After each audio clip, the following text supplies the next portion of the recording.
Assalamualaikum warahmatullahi wabarakatuh. Jadi untuk video kali ini saya akan explain macam mana untuk kita jawab untuk kita decide mana satu lokasi yang better if we have our preferable location around more than two location. So kalau kat sini kita nampak ada 3 lokasi lah. So better kita baca soalan dulu kot. And here is the question yang menunjukkan ada lebih daripada 3 lokasi, which is where the Alto Furniture they consider they have 3 location locate. There's a location idea for yang akan dibuka untuk akan datang, and the goal is to locate at a minimum cost site. And so here is about the punya fixed cost and variable cost. Fixed cost ni dia more kepada untuk video lepas saya mungkin tak cerita. Fixed cost ni dia adalah cost for land. Mana kalau kita buka lokasi tu, setiap lokasi kita tu ada sewaan lah, monthly ke, right? And kalau kat sini fixed cost dia bagi tahu akan berbeza lah, bergantung pada lokasi. Even kalau kita tengok harga sewa rumah pun berbeza bergantung pada lokasi, right? Maju dia akan mahal sikit, lokasi pedalaman dia akan murah sikit, and there's also same lah like a firm. Here is about the fixed cost, and here is about the variable cost. Variable cost ni more kepada cost yang bersandar. For example like material, makin bertambah volume, makin bertambah variable cost dia. Alright. So the firm know it will produce between 10 and 500. Mana company tu dia decide dia boleh hasilkan sehingga 500 unit sebulan. For each month, and the price for each product is about 1,500 ringgit. So the question is dia nakkan volume yang sesuai kalau kita buka kat C, volume yang sesuai kalau kita buka kat A, volume yang sesuai untuk kita buka kat B, and apa dia punya profit if unit target is about the 80 unit per month. And macam mana kita buat? First macam sama juga macam biasa, kita kena dapatkan dia punya total cost. So saya kira kat sini lah.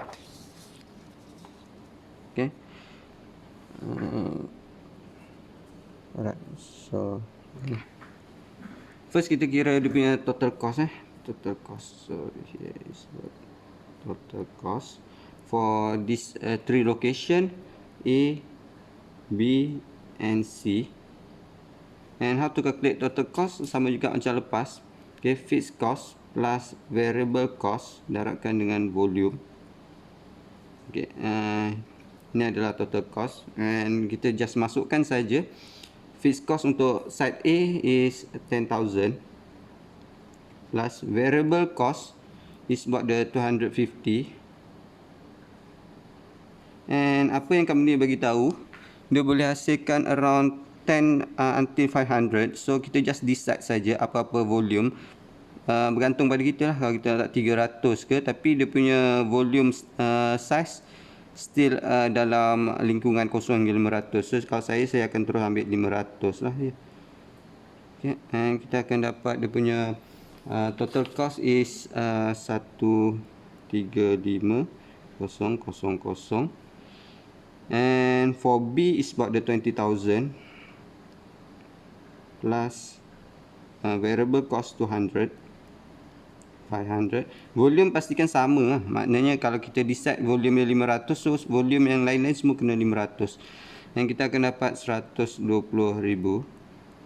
And for the C side is about the 25,000 fixed cost plus variable cost is about the 100 times 500, and we got about around 75,000. So selesai untuk step pertama kita mencari total cost. And the second step, kita akan start draw kita punya graph. Dan kita nampak kat sini nampak kat sini the highest is about the 135,000. Kita just buat graph dia, kita bayang-bayangkan, decide about the scale and scale for cost and volume. And kita nampak 135,000, so saya letak kat sini 10,000 lah. Saya setting 10 10 1 2 10 30,000, 40,000, 50,000, 60,000, 70,000, 80,000, 90,000, 100,000. 1 2 3 4. Alright, saya letak kat sini sebab ada cost, dan kat sini 10, 20, 30.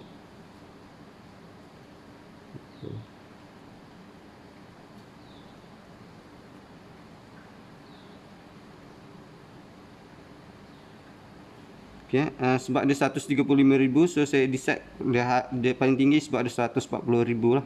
And kat sini saya letak mana-mana volume 500 here. So ini skala yang saya decide, and macam biasa ada 3 lokasi, so kita kena ada 3 garisan intercept.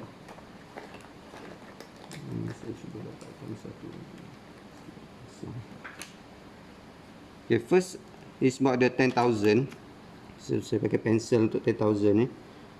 10,000 fixed cost. Here is about the titik untuk fixed cost, and pada volume 500 total cost dia adalah 135,000.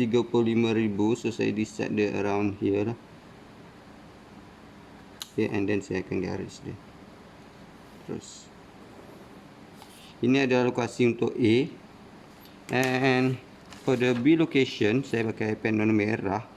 So 20,000 fixed cost, and pada volume 500. Okay, total cost is about the 120,000. So saya letak sini sebab the 120,000 kat sini, and saya just gariskan dia saja.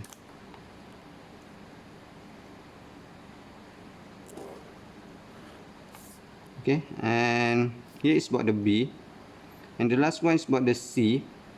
C is saya pakai warna hitam, 25,000, so the around here, and then pada volume 500 75,000 around here. So saya tandakan di sini, and saya gariskan dia. Kita akan nampak ada 3 segi lah kat sini. Biasanya kalau ada 3 garisan, dia akan ada nampak segi 3 kat sini, intercept. Kita akan jumpa ada 3 intercept. First, sorry, saya tulis dulu. Here is about the C lah ini. So step kedua, kita buat graph, and then kita akan terus untuk step yang ketiga. Step ketiga ni tentukan rumah lah. Step 3 adalah menentukan rumah mana bagi after tentukan intercept mana yang kita akan pilih untuk decide rumah. And macam mana kita nak tentukan intercept mana yang akan dipilih? Macam biasa yang lepas saya bagi tahu, kita akan decide daripada line cost. Okay, skala cost ni kita akan tarik dia sehingga kita jumpa first intercept. Jadi kita nampak first intercept dia adalah yang sini lah. Ini saya just tanda dia. Ini adalah intercept yang pertama. Saya akan tanda dia sebagai X1. Adalah intercept yang pertama. And kalau ada 3 lokasi, dia akan ada 2 intercept saja. And sekarang kita dah decide intercept yang pertama kita dapat. Jadi antara 2 garis intercept antara garis yang bersilang ni, kita akan tengok yang mana satu paling bawah lah. Saya harap boleh nampak kat sini dia ada 2 garisan dia, intercept antara 2 garisan, and antara 2 ni yang paling bawah adalah yang warna pen merah ni. Pen merah ni adalah garisan bagi B. So here is about the rumah untuk B, right? And bila B dah jumpa rumah, sebab B ni dah dapat dia rumah, so anggap B ni, garisan B ni dah tak ada lah sebab dia dah jumpa dia punya rumah. Jadi kita anggap dia tak ada. So bila bila garisan merah ni dah tak ada, sure lah intercept ni pun akan tak ada. Jadi intercept mana kedua yang kita akan pilih adalah intercept yang sini.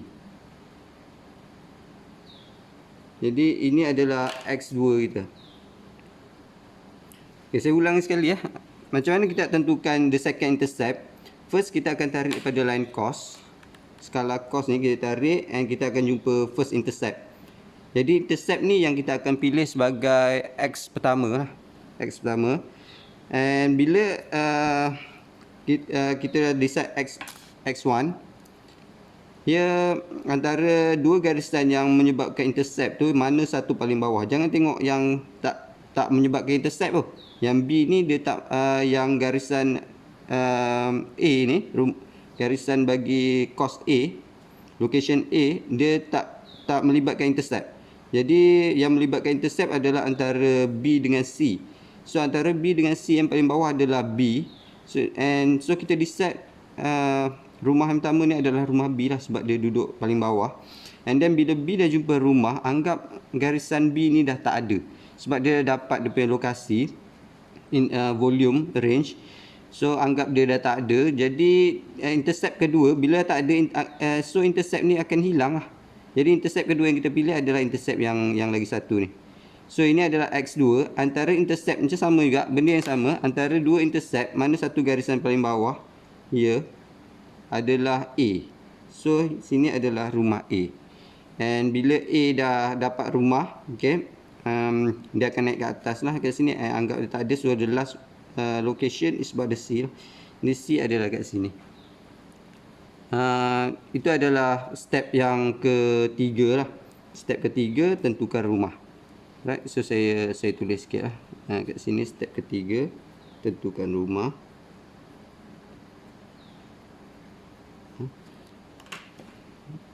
Saya pakai pensel lah. Ni nampak kot.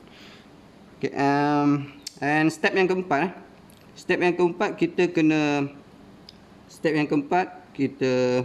decide. Step yang keempat saya tulis kat mana step keempat ni. Okey, tak apa. Ini tiga tadi. Tentukan rumah. Yang keempat is about the tentukan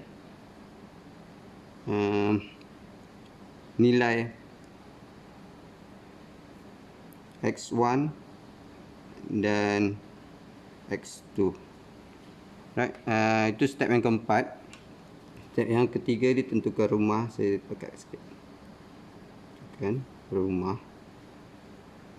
And step yang keempat, tentukan nilai X1 and 2. Jadi macam mana kita decide about the X1 and X2? So dalam persilangan ni, antara dua garis ni kita akan ambil persamaan dia and gantikan pada nilai X. Jadi dia akan jadi macam inilah. Okey. Untuk yang intercept pertama X1 kita akan cari X1. So sama dengan X1 ni adalah intercept antara garisan yang warna merah dengan warna hitam. So B dan C lah. X1 sama dengan B nisbahkan dengan C. So kita akan ambil persamaan B. Ya, yang atas ni persamaan B. Sama dengan 20,000 plus 200. Gantikan daripada X1 sama dengan C 25,000 plus 25,000 plus 100 and X1. Macam biasalah, yang kecil duduk, yang besar duduk diam, yang kecil berjalan. So dia akan jadi 200 X1 tolakkan dengan 100 X1 sama dengan 25,000 minus 20,000. So dia akan dapat 100 X1 sama dengan 15,000, right? 5,000 X1 sama dengan 50. So kita akan dapat X1 sama dengan 50 units volume. Nilai sini adalah 50 maknanya. Okay, itu adalah X1. And how about the X2? Okay, X2 ini adalah intercept antara yang garisan pensel ni, A dan C. Maknanya dia nisbah dia A, C. Okay, saya just remind, okay, jangan ambil nak decide persamaan ni menggunakan sebelah-sebelah rumah lah. Usually student akan silap because of dia, untuk dia tentukan rumah yang pertama X1 ni dia ambil B dengan A. Actually dia B dengan C. Dia kena tengok garis intercept, bukan tengok rumah. Okay, tapi tengok garis intercept ni antara apa dan apa. So dekat sini untuk X2 is about the A nisbah C. So A dia is about the 10,000. Okay, 10,000 plus variable cost 250 and X2 sama dengan C dia 25,000 plus 100 and X2. So dia akan jadi macam inilah, 250 X2 tolakkan dengan 100 X2 sama dengan 25,000 minus 10,000, and dia akan dapat 150 X2 sama dengan 25, 15,000. X2 sama dengan 100 lah, 150, 15, so 100 units. Is about the 100. Alright. Now kita tengok pada soalan lah. Bila kita dapat ni, kita tengok balik pada soalan. Okay, saya buka sikit soalan ni. And kita boleh jawab lah soalan ni. For what volume production if site C is a recommend site? Okay, site C ni adalah recommend site. So C ni dia bermula daripada X2 sehingga ke atas lah. And maximum number dia decide is about the 500. So kalau dia bagi tahu untuk volume apa sesuai, kalau kita nak decide C adalah lokasi yang sesuai dia, jadi dia adalah antara jawapannya 100 units until 500 units. Disebabkan company itu decide dia boleh buat hingga 500, so dia adalah antara 100 hingga 500 unit, and itu adalah volume dia. Okay, untuk A. Untuk B, what volume indicates site A is optimal? Okay, kalau ini what volume apa yang sesuai kalau kita nak decide A adalah lokasi yang kita nak pilih. Jadi kita tengok balik sini, A dia adalah antara X1 hingga X2. Jadi X1 dia adalah 50. So kita just jawab saja 50 units until hingga X2, right? Rumah A ni X2 adalah 100. So 100 units. Itu adalah untuk A. And over what range volume for B? Okay, B dia duduk di depan ni adalah antara daripada 0 lah, 0 hingga 50. So 0 units hingga 50 unit. So kita dekat sini kita boleh jawab ketiga ni after kita dah buat semua ni. So because of soalan dia nak kita decide volume range. Kalau kita buka kat C, kita kena berapa unit yang perlu kita buat monthly. Dan kalau kita decide buat the B, berapa unit perlu kita buat. Okay, 50 hingga 100, and untuk C 0 hingga 50. Jadi kita selesai lah untuk volume range untuk soalan ABC. Okay, untuk the last question is about the profit, right? Dia tanya untuk soalan yang kelima, decide about the profit lah. Okay. Dia adalah step yang kelima untuk kita decide dia punya profit dia. Dia bagi tahu kat sini, kat soalan ni dia adalah 80 unit. Jadi untuk kita kira profit sama dengan total revenue tolakkan dengan total cost. And total cost dia adalah kena pada 80 unit lah. Jadi total revenue adalah jumlah jualan didarabkan dengan jumlah price. Okay, total revenue.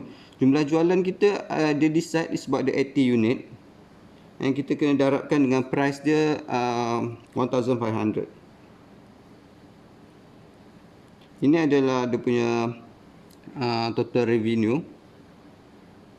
Total cost pula, okay, kita So total revenue sini kita boleh dapat 120,000 lah.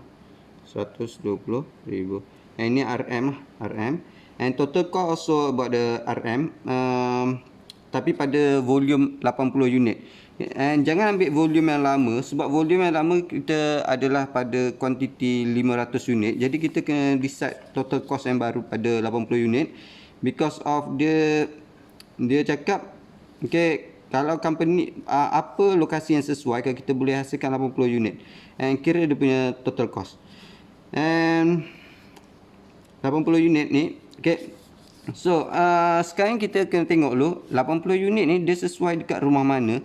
Kalau kita tengok 80 unit ni, kalau B 0 hingga 50, A 50 hingga 100, C 100 hingga 500. So 80 tu dia akan duduk dekat area sini lah. Rumah A lah maknanya. Okay, because of 80 dia akan duduk dekat dalam situ. Jadi kita just ambil persamaan rumah A saja. Ya. Yeah. Rumah A, tapi kita kena menggantikan dia punya volume kepada 80. So dia akan jadi total cost kat sini 10,000 plus kita ambil variable cost untuk A. Sekali lagi saya beritahu because of kenapa kita pilih rumah A, sebab pada volume 80 dia akan duduk dekat dalam rumah A ni. Jadi kita just ambil persamaan A dan menggantikan volume ni kepada 80 untuk kira dia punya new total cost. So kat sini 80 lah. Yang kita akan dapat nilai dia dalam 30,000. So berapa profit? Sama dengan 120,000 tolakkan terus dengan 30,000 ni. Sama dengan kita akan dapat RM 90,000. Alright. So ini je jawapan dia. Jawapan akhir dia adalah profit dia adalah 90,000. Dan kita boleh compare lah. Kalau kita tak percaya kenapa A lagi sesuai, so kita boleh compare dengan lokasi-lokasi yang lain. Contohnya saya buat kalau kita tak nak, kalau kita degil lah, kita dah bagi tahu 80 unit kena duduk kat rumah A, tapi kita tak nak percaya juga, and kita nak rumah C. For example, kita nak buat dia dekat rumah C. Jadi saya just tunjuk lah kenapa kenapa rumah A yang sesuai. Kalau kita ambil rumah C, so kita akan ambil profit sama dengan total revenue tolakkan total cost. Ni just saya nak comparekan saja. So total revenue sama. Okay, 80 darabkan dengan 1,500 units. And then tolakkan dengan total cost pada rumah. Kalau kita tak nak dengar decision tadi, kita nak decide juga rumah C, so kita 25,000 plus 100 darabkan dengan 80 lah. Di sini ini adalah total cost, and kita akan dapat nilai dia 120,000 tolakkan dengan here is sekejap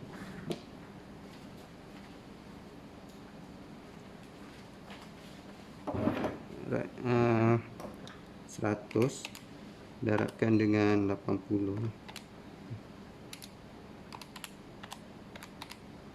So kat sini dia